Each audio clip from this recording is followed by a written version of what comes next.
Shalom, shalom. Hoy es miércoles 9 de junio del año 2021. La reflexión basada en el libro de Jonás y el título un poco así, Jonás, ¿a dónde vas?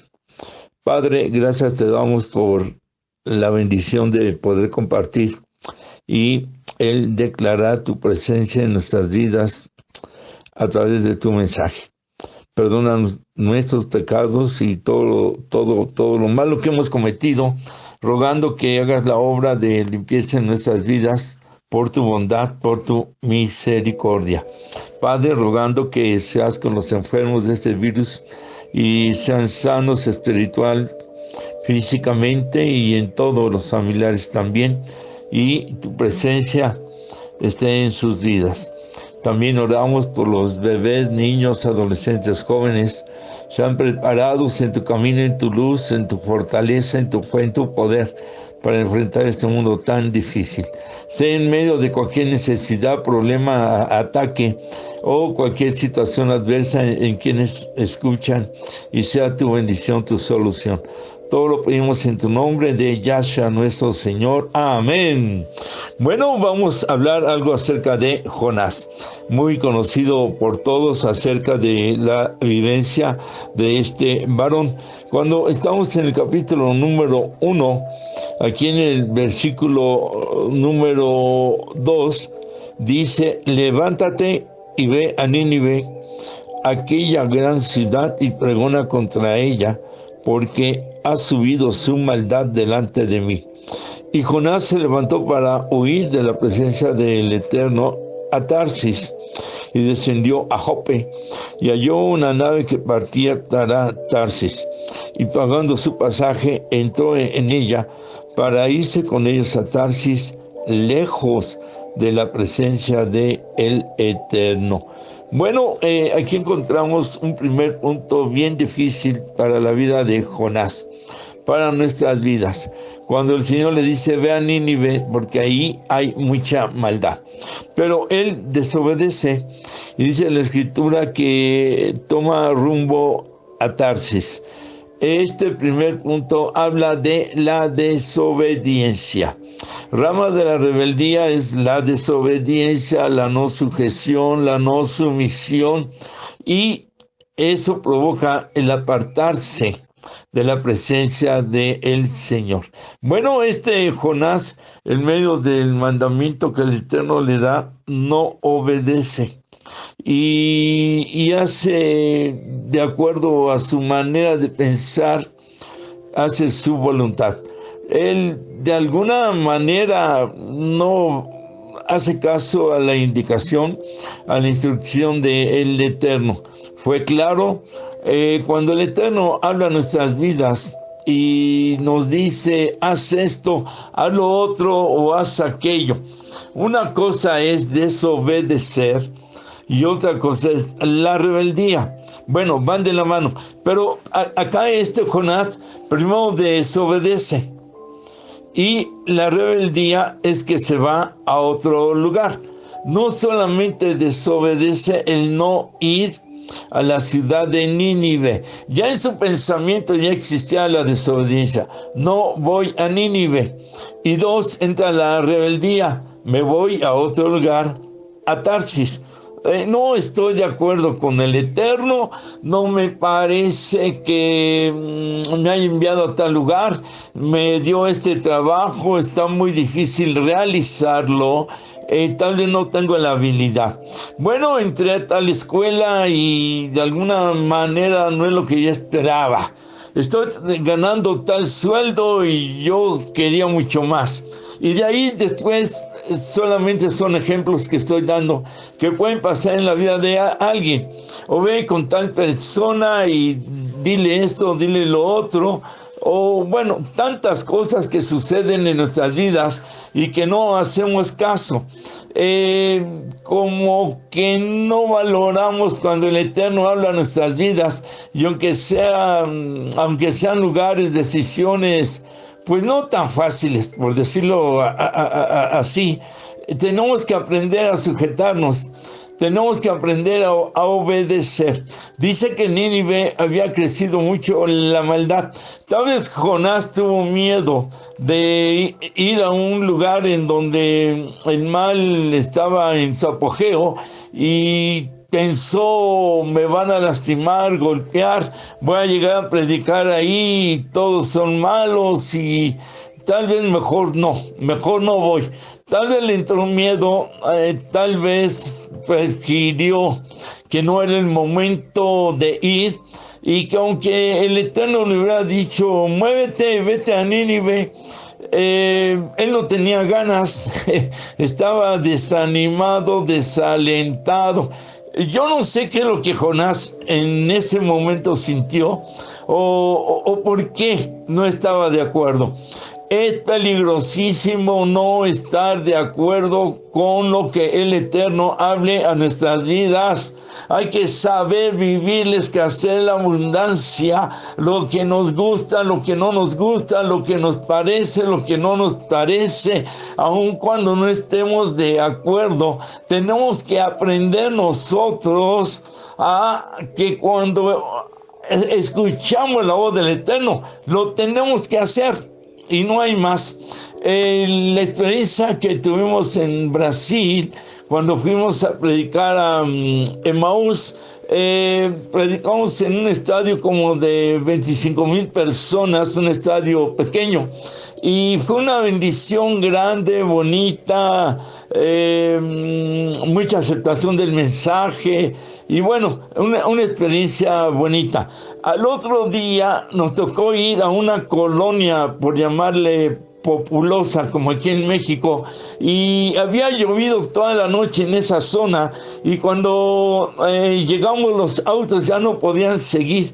Empezamos a bajarnos y caminando, solamente que no estaba pavimentada la calle y era pura tierra, así como pueblito. El hecho es que íbamos caminando y hasta los zapatos se atoraban ahí.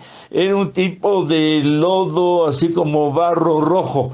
Entonces era pegajoso y se hundía el pie ahí porque era mucho lodo.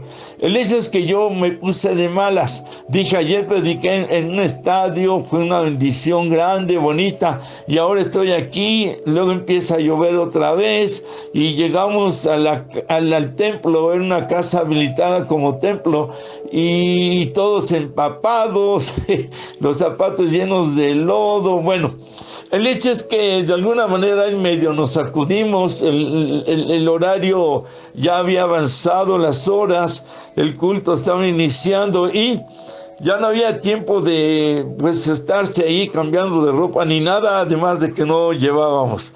El hecho es que al subir, dice el predicador, hablando portugués, que no estaba el traductor, o la traductora, perdón, y que no había llegado. Entonces, el portugués en algunas palabras es muy semejante o parecido al español. Por ejemplo, Deus es Dios. La palabra flaco, recuerdo que significaba débil. Pero, por ejemplo, muito obrigado es muchas gracias, nada que ver con el español. Recuerdo que yo entonces prediqué y me sabía como 5 palabras en portugués, pero lo demás lo solté en español y aplaudían y decían amén y pues yo dije, pues bueno, me están apoyando y aunque no entiendan todo, pues están metidos en el mensaje. El hecho es que cuando terminé el mensaje, que lo hice como de 20 minutos, por lo mismo que no dominaba yo todo el portugués, aplaudieron y se pusieron de pie y todo, y pasa una hermana y me dice en español, yo soy la traductora, sé español, y pidió que se sentara la congregación y les dijo, nosotros acabamos de escuchar un mensaje en el idioma de portugués. Pastor Hugo, ¿cómo aprendió portugués? Y yo me impacté, le dije, bueno, es que yo no hablé portugués, yo prediqué todo en español. Y dice, no, es que todos escuchamos portugués, y fue un mensaje corto, pero muy bonito, y todo lo entendimos, y usted habló portugués. yo ya no sabía ni qué decir. El hecho es que está grabado, inclusive en la grabación, en ese tiempo, en las cámaras de esas de cartucho, atrás había unas cortinas y estas se movían, tomaban una tonalidad azul clarito, blanco, cuando eran, creo, cortinas verdes, no, nada que ver. Bueno, fue ese milagro, nos dio portugués. Después tuve que pedir perdón al Eterno, porque dije, bueno, yo me puse de malas, me molesté, y la bendición fue más grande que en el estadio de 25,000 personas. Muchas veces nosotros no sabemos la bendición que el Señor tiene preparadas para nuestras vidas, y estamos ahí renegando, cuestionando, enojándonos, reclamándole al Eterno, y no sabemos realmente lo que tiene preparado para nosotros. Esta es una primera enseñanza, como Abraham, que dijo sí, porque oyó la voz del Eterno, y salte de este lugar y tú camínale. A donde vayas a ir, yo voy contigo. Bueno, esta es una hermosa experiencia, repito, y una primera enseñanza. Cuando nosotros tengamos el mandato del Eterno, hay que obedecer, porque nos podemos estar perdiendo de grandes bendiciones. Ahora, entonces, él dice que se levantó y huye de la presencia del Eterno.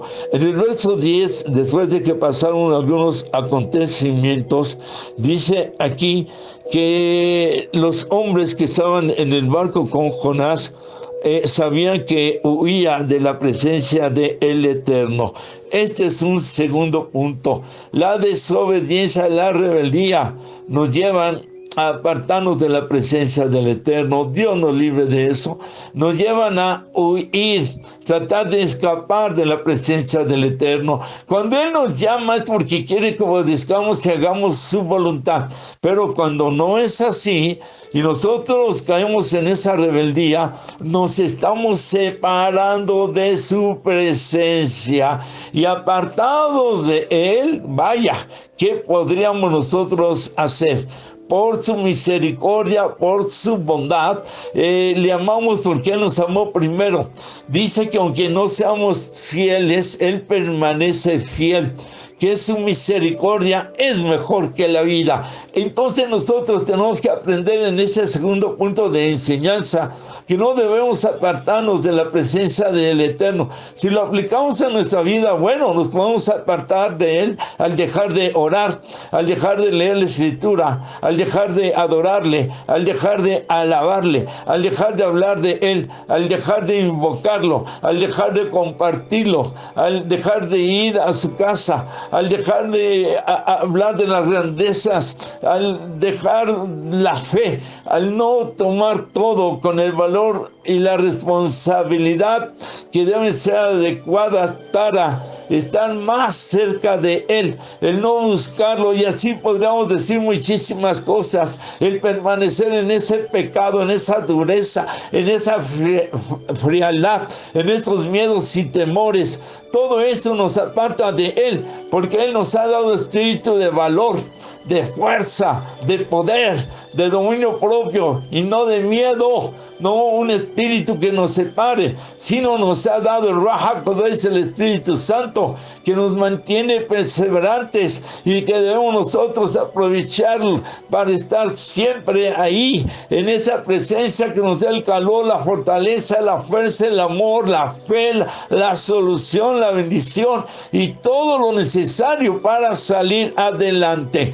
Entonces, el huir de la presencia del Eterno está en muchos aspectos, en muchas áreas de nuestras vidas, y eso nos lleva a un dormir espiritual. Dice la Escritura en la narración, lea en su casa por favor, que entonces llega una tempestad tan fuerte que el barco empieza a moverse de un lado a otro con el peligro de hundirse. Claman los marineros que había en ese barco y la gente a sus diferentes dioses, y no hay respuesta para que se calme el mar, hasta que encuentran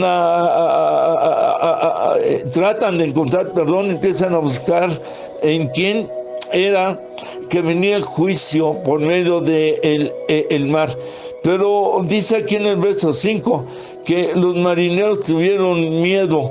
Dice que el mar tuvo una tempestad tan grande que se pensó que se partiría la nave. Ese es el verso 4.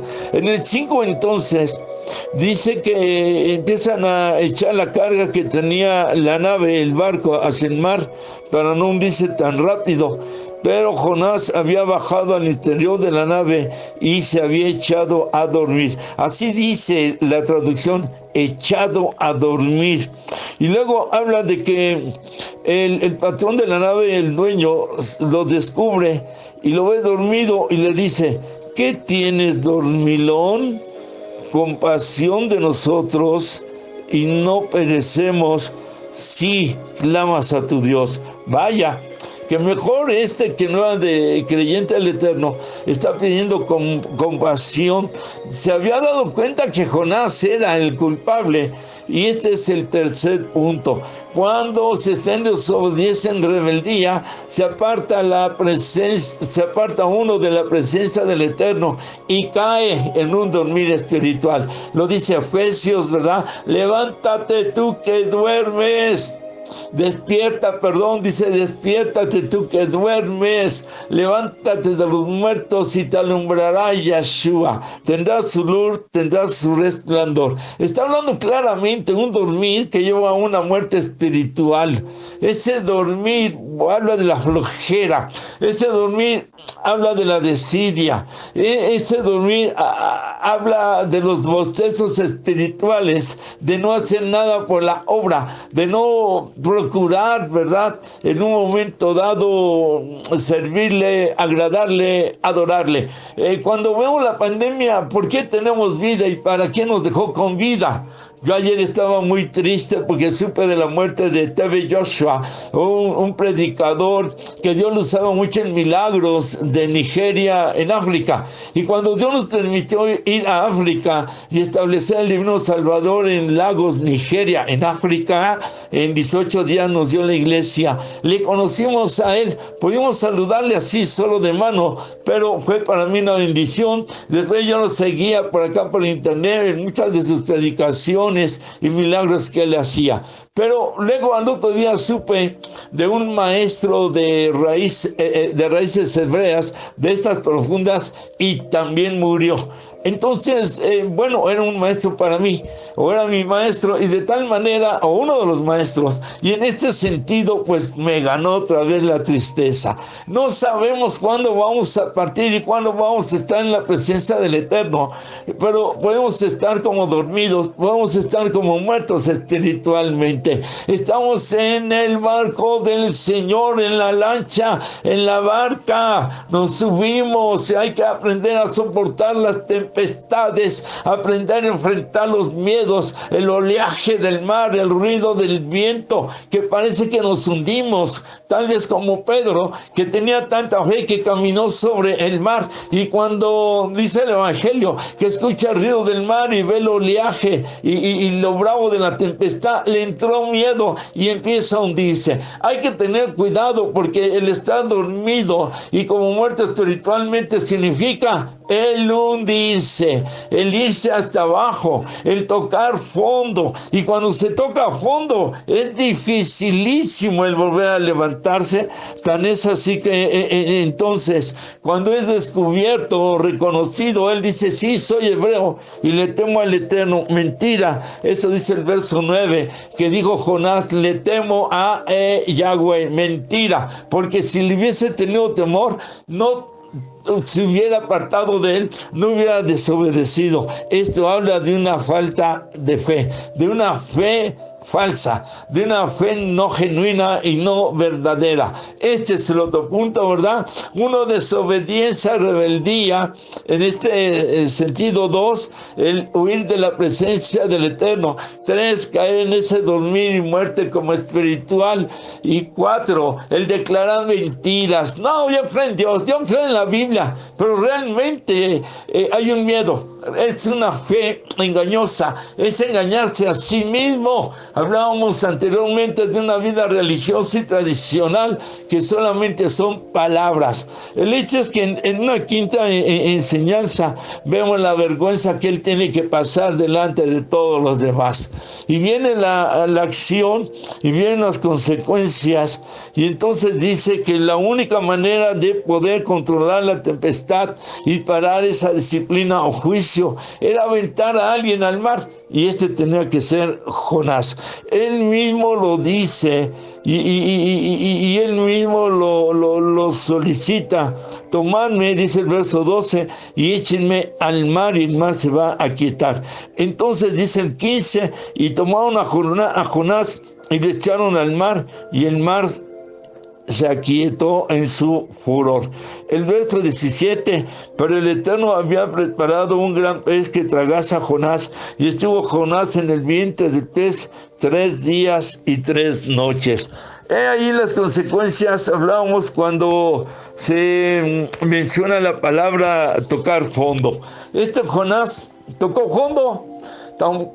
fondo, que lo que se entiende es una ballena, ¿no? Que se lo traga una ballena, y está en el fondo, vamos a decir, del fondo del mar, y en el fondo del estómago de esta ballena, que entendemos que está en oscuridad. Y dice que fueron 3 días y que fueron 3 noches. Este es el punto que sigue. El estar como muerto o como dormido o muerto espiritualmente y tocar fondo le lleva a la vida de oscuridad.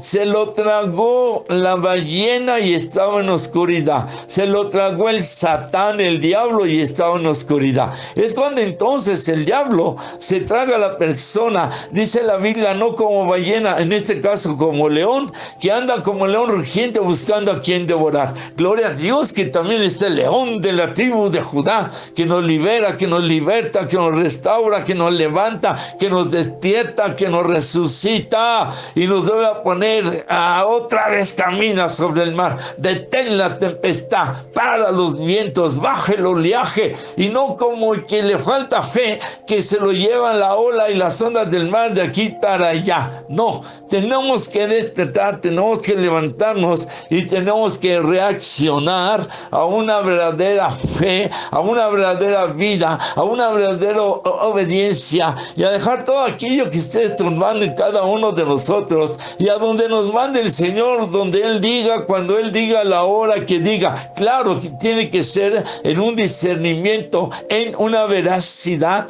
real y verdadera. Dice la Escritura entonces que Jonás empezó a orar ahí en medio de la oscuridad. Cuando nosotros estemos en medio de esa oscuridad, el recordar el Salmo 27, el Señor es mi luz y mi salvación, ¿de quién temeré? Pero va acompañado de un arrepentimiento, va acompañado en un momento dado de un reconocimiento. Dice el capítulo 2, verso 6, cuando Jonás está orando, descendí a los cimientos de los montes, la tierra echó sus cerrojos sobre mí para siempre, mas tú sacaste mi vida de la sepultura. Oh Señor, Dios mío, cuando mi alma desfallecía en mí, me acordé del Eterno, y mi oración llegó hasta ti en tu santo templo. Hasta allá sentía él. Hasta allá sentía que llegó la oración hasta el santo templo. Esto habla que recupera la fe, que entiende que había hecho mal, que había actuado mal. Hay que derrumbar la soberbia, dejar de estar echando culpas. Aquí Jonás le hubiera echado la culpa al mar, al barco, a que estaba cansado, excusas, esterilidad, eso es lo que provoca las excusas en general. En lo espiritual, la bendición no hay, se esteriliza. En un momento dado no hay vida, no hay fuerza, no hay poder, no hay fortaleza. Pero él empieza a orar, empieza a sacar fuerzas de esa flaqueza y está declarando la grandeza del Señor. Me acordé de ti cuando mi alma estaba desfalleciendo, cuando me sentí en la sepultura, en este sentido, y empieza a orar. Es cuando más tiene que orar, no dejar de orar, orar sin cesar, aunque no tenga la fuerza, aunque sienta que no le salen las palabras. El Espíritu Santo sabe cuál es su debilidad, cuál ha sido el pecado, la falta, la falla, y Él nos levanta porque Él es bueno, porque para siempre es su misericordia, porque de Él es la victoria, de Él es el triunfo, de Él es la gloria, y toda honra debe ser y todo reconocimiento a su santa presencia. Él es nuestro Padre que no nos abandona, que no nos deja, que no nos va a dejar en la oscuridad, en la sepultura, en el dormir espiritual. Él nos despierta con una unción fresca, nueva. Él nos rescata, Él nos salva, y lo dice la Escritura. Las salvaciones del Señor, dice el verso 9, mas yo con voz de alabanza te ofreceré sacrificios, pagaré lo que prometí. Las salvaciones del Señor, oración, alabanza, es de alabar al Señor con todo lo que pueda, con lo más que pueda, hasta donde pueda. Así la persona se esté muriendo, así apenas pueda hablar, así lo haga de pensamiento, de la manera en que pueda, porque el Eterno habita en medio de la alabanza, y es como nos vamos fortaleciendo, levantando y recobrando el gozo, la alegría de la salvación. Si yo te alabaré, tú eres mi salvación. Oración, alabanza, declaración de la salvación. Y dice en el verso 10, y mandó el Eterno al pez y vomitó a Jonás en tierra. Bueno, ya está el rescate, ya está la bendición. Jonás ya está en tierra, pero tuvo que pasar 3 días y tuvo que pasar 3 noches en esa oscuridad. Aquí el problema es que la persona está en oscuridad, ni cuenta se da, porque ya se le hace una manera de vivir y de ser. Hay que reaccionar y hay que entender que no es necesario tocar fondo, que no es necesario esa prueba difícil, que no es necesario una disciplina, un juicio del Eterno, que al fin y al cabo después nos ayuda y nos da la bendición para que nosotros entendamos que cuando el Eterno habla es porque tenemos que obedecer, que cuando el Eterno habla es porque quiere que estemos en su presencia y no estarnos alejando de esa presencia, que cuando el Eterno habla es para mantenernos despiertos, vivos, activos, a ver qué es lo que quiere, a dónde quiere mandarnos o qué es lo que quiere que nosotros hagamos. Cuando el Eterno habla es para que declaremos la fe. Sí, soy de su pueblo y tengo su presencia y el poder de calmar al mar solamente por pertenecer a Él, y Él hace la obra. Cuando el Eterno habla, entonces no vamos a tocar fondo, vamos a tocar el reino, los cielos. La Escritura dice que cuando se predica, el Señor decía, ha llegado a vosotros el reino de los cielos. Cuando predicaba, sanaba, liberaba, restauraba o perdonaba. Tenemos que aprender a tocarlo de arriba. Busca primero el reino de los cielos, el reino del Eterno y su justicia. Dice, todo lo demás va a venir por añadidura. Entonces todas estas enseñanzas, cuando el Señor habla, vamos a evitar tocar fondo, vamos a evitar que nos trague el león devorador, vamos a evitar estar tiempo ahí en oscuridad. Perdón. Y vamos a evitar entristecer al Ruach HaKodesh, el Espíritu Santo. Y todo viene en que nosotros declaremos siempre la relación en la presencia del Señor con la oración, el gozo por medio de la alabanza, y el poder declarar siempre la salvación en nuestras almas. Es una bendición. Y si tú en este momento que estás escuchando te sientes de una manera así como dormido, dormida, como muerto o muerta, como que no puedes salir a la superficie, te está faltando la luz, estás en oscuridad, dile como Jonás: tú eres mi salvación, tú eres mi salvación, tú eres mi salvación. Perdóname que he estado apartado de ti, perdóname que me he alejado, que he sido desobediente, rebelde, que he preferido dormir espiritualmente, perdóname. Pero ahora, como dijo Jonás: oh Dios, eres mi salvación. Oh Señor Yeshua, oh Jesucristo, como tú le conozcas, tú eres mi salvación. Ven a mi vida, entra a mi vida, sácame de este lodo cenagoso, de este pantano que me tiene aquí aprisionado, de este devorador de oscuridad. Tú eres la luz y tú, dice la palabra, me rescatas. Te entrego mi vida, te invito a entrar a mi vida y yo te entrego también mi vida. Y te declaro, Señor y Salvador, porque me perdonas. Gracias, Señor, que me sacas de la oscuridad y me llevas a esa vida nueva y a esa vida eterna. Así como tú resucitaste al tercer día, así yo resucito en este momento a una vida verdadera en espíritu y en el alma. Y gracias, bendito eres, en el nombre del Señor Yeshua. Amén. Amén, amén. Repite esta oración cuantas veces sientas que es necesario y llévala hasta sentirla plenamente en tu vida y en tu alma. Él está contigo, Él está con nosotros y de alguna manera o forma consigue por ahí, pregunta, encuentra una Biblia y sigue al Eterno y lee su palabra. Por nuestra parte, bendiciones, el amor de siempre, el abrazo de siempre. Y les amo, ya les extrañaba la comunicación más directa. Y de alguna manera aquí estamos y gracias por sus oraciones, su apoyo. El Eterno les bendice. Shalom.